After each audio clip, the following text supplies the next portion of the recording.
This video is brought to you by eavylead Painting Studios Japan, and also by Patreon.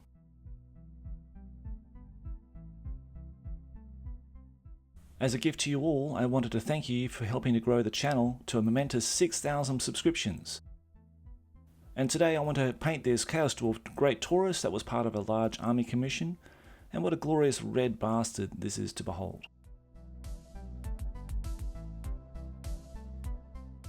I've got some gory red, some beige, moon yellow, bloody red and red glaze here on my palette. I'm going to use that for the red parts of the Great Taurus. I'm also using this Vallejo V Pro Modeler brush size 0, which is an excellent workhorse, and a size 2 Rosemary&Co Pure Sable Series 99 brush as well, for its fine tip and excellent control.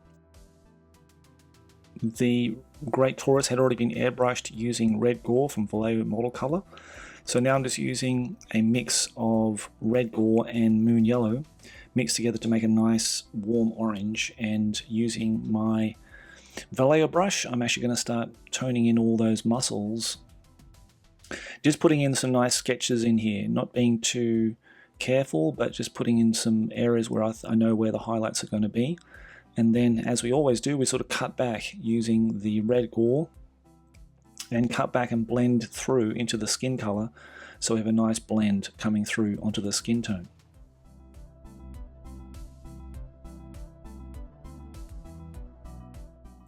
So anybody who's done my eavylead painting tutorials with me have seen me use this kind of technique for blending.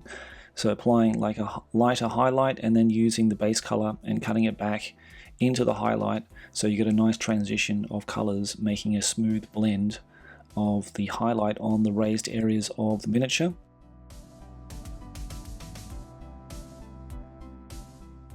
Used some more yellow in areas where I wanted to increase the volume of the highlights, and start applying those to the areas which I'd done previously, and then again using some orange and some bloody red and sort of cutting back to create some nice warm tonal highlights on the muscles of the Red Taurus.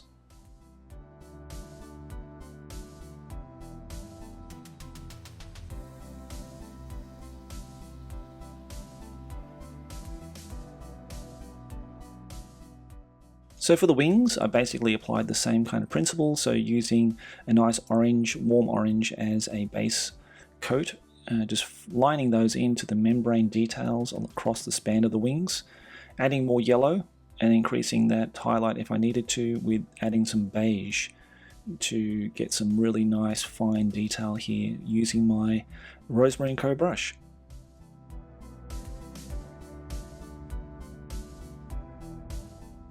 So when I thought I had done enough of the highlighting and blending on the red, I just used the red glaze here from Nostalgia 94 just to cover over the main areas of the model. So you can see me brushing it in there over the flat areas, all those sort of big broad areas where there's not much highlight. I added the glaze just to give it more intensity. It just emboldens that red a lot more, and it gives that sort of 90s punchy kind of extra contrast that you want on your models. Anybody who's done my painting tutorials would have seen me use as glazes. I usually use glazes mixed in with the paint, or use it like this, where it's kind of like a final glaze or wash, if you like, just to give more intensity to the color.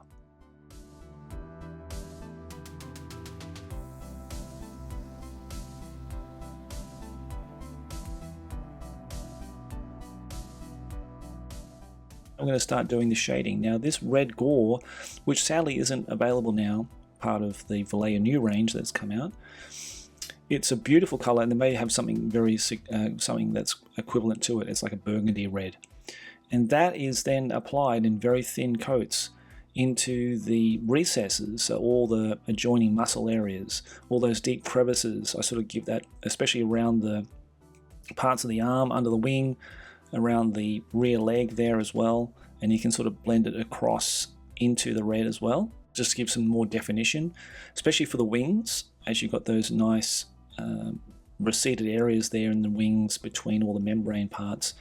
You want to give that a lot more definition, especially around the face, around the eye sockets, around the nose, the eye area as well.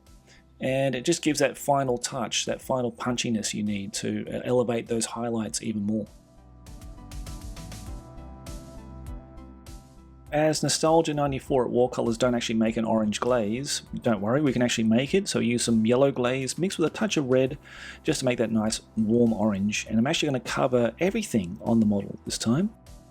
I'm actually using glazes as it really should be. It's then now being used to soften sometimes chalky highlights you get when you highlight models. This really just sort of brings it down, makes it much more a warmy glow color of a red. And again, it sort of intensifies, it emboldens the red, but it sort of drags down those highlights, those really stark highlights down now. So you've got a much more richer red now, which I'm really happy with.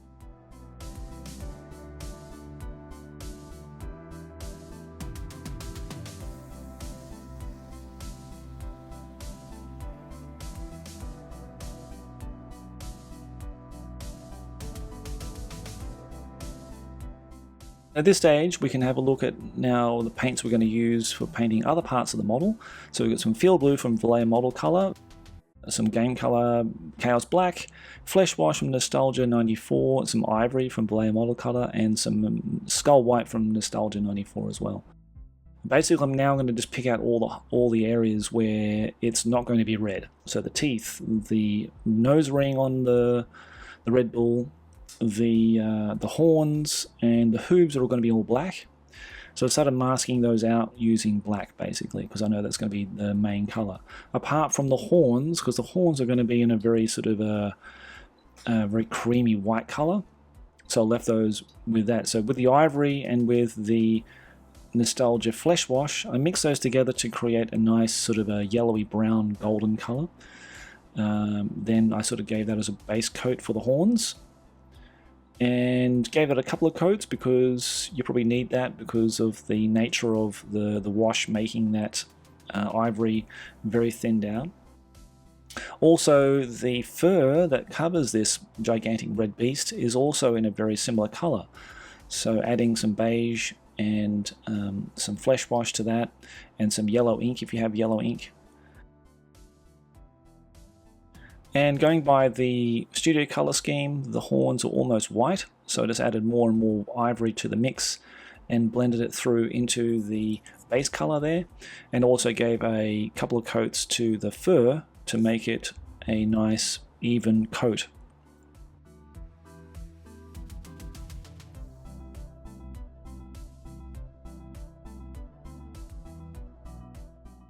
And I took a bit of a gamble. I used some contrast snakebite leather. It's a bit too dark for me personally, so I added some water to it.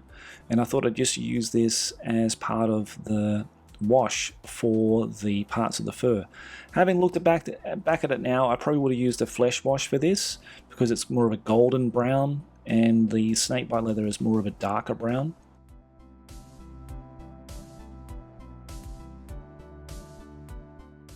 Basically, I add a bit of snakebite leather to black, and I painted that onto the base of the horns, as you can see here. And after that, I got some white and started that to mark out all the teeth on the Red Bull.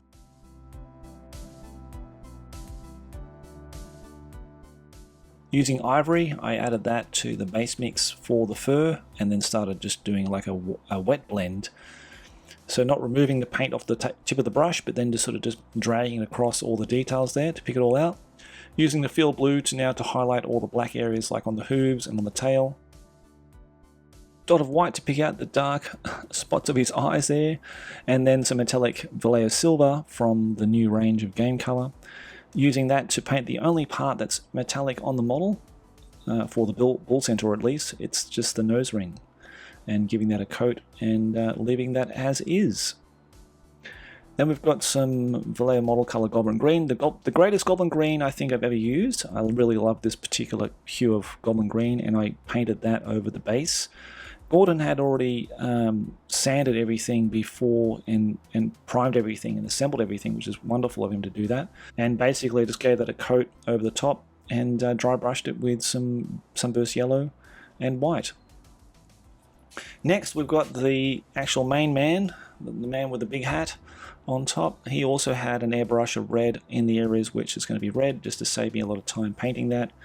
And then with Chaos Black, I just started going through all the details on his beard, his shoes, any parts that were metallic. I covered that in black as well as a base coat and to mask them off. That's the way I sort of approach painting models like that. Anything that needs outlines, I did that as well, just to prepare me to go into the next phase to start blocking in all the main colors on the model.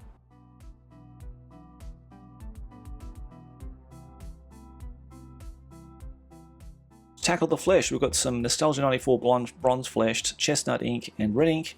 I sort of mix that up together just to form a sort of a warm color. I don't actually have dwarven flesh. I do have heavy skin tone from Vallejo model color, or game color I should say, which I don't actually use so much. I prefer to use this particular mix and make it myself. And then when that was dried, I just apply more of the skin tone to highlight and add white as well, to just to give that a bit more definition, especially on those finger ridges. And then you can add some red and brown ink together to give parts of like the nose a glaze and that kind of thing, like as I did here. The bottom lip also should be a little more red as well. And then picked out the eyes using some Chaos Black and some Skull White, and there he is.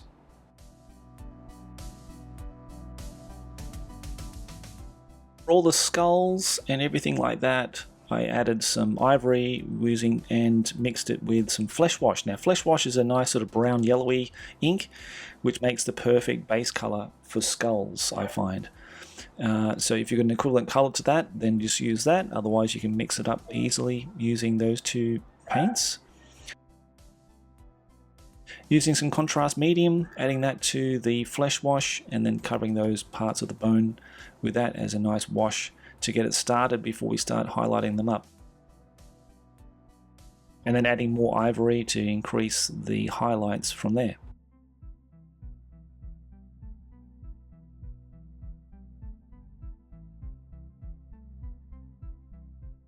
All the skulls are highlighted to a point where I thought they were almost finished. I just grabbed some Chaos Black with my fine detail brush and painted in all the eye sockets. Now it's time to segment the beard. It's got these nice coiled beard here on this hero, so I added some beige and yellow ink as a base coat. Then when that was dry, using some of that orange mix of glaze, just glazed over that to give it a bit more warmth as well. Blue areas of the model, we used dark Prussian blue and medium blue from Vallejo game color and some blue glaze from the Nostalgia 94 range, using that to separate the colors on the coils of beard and also segmenting parts of his scale armor with some blue. Using the dark Prussian blue, you can add some glaze into that if you wanted to, or some ink, just to give it more intensity and just to thin it out a little bit more on your palette. Once that was dry, adding some more medium blue into that mix, 50-50, and then started highlighting up all those segment areas on his armor and to the details on his helmet and to his hammer. Now, parts of his helmet are also in black, so all those arrowed parts of detail, just using some field blue as a base color and then adding some white to that. Or if you've got like pale grey, something equivalent to that, maybe London grey, pale grey, bit of a lighter grey, wolf grey would be a good one too. You can add that to just add some highlights there. Now for the armor, just brushed over the scale armor using a mix of yellow and red together to make this a nice warm orange, and intensifying that, adding some more yellow, and sort of as a kind of a wet brush, if you like. Not a dry, I don't call it dry brushing, but just to pick out all the scales.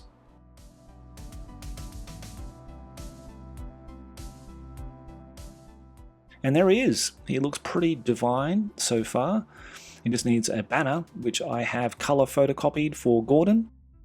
Cutting it out and then trying to align it as closely as possible using some PVA glue that I watered down with a bit of water and then added that to the banner. I also painted the edges first, so that when it glued together, you won't have to go back and start painting it again. I tried to line up as close as I could. You're always going to get some areas where they don't fold up exactly correct, and that's where you just need a bit of that dark Prussian blue just to outline the edges, and there you go. I hope you enjoyed this tutorial, and if you did, please remember to like and comment and let me know.